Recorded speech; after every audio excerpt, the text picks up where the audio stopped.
Een van de grote vangsten in de Van Kronenburg-stritten bij het Vliert is deze nieuwe Mercedes.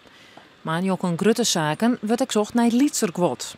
Zo denkt de politie dat er verborgen romtes in deze garagebox binnen.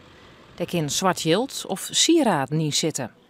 Het onderzoek naar de auto vertochten rent al meer dan een jaar hier. We zijn eigenlijk in oktober gestart met een financieel onderzoek. Toen kregen we meerdere signalen dat de beide hoofdverdachten een uitgavenpatroon hadden wat niet past bij hun inkomsten.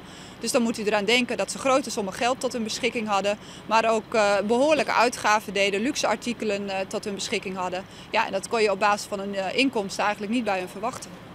Ook op Oostergolwei is een inval dien. Er is een himpkwekerij voen en binnen nog 2 man oppakt. De politie denkt dat er rond de vertochten hinnen een grote netwerk van autohandelaars en makelders zit. Wet de haatvertochten haren Sinten-Waaihelm is net duidelijk.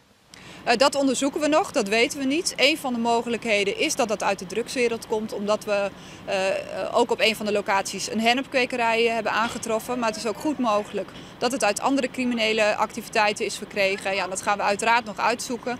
Maar voor vandaag is het belangrijkste eigenlijk dat we willen afpakken. Misdaad mag niet lonen, dus we willen de criminelen raken daar waar het ze pijn doet in hun portemonnee.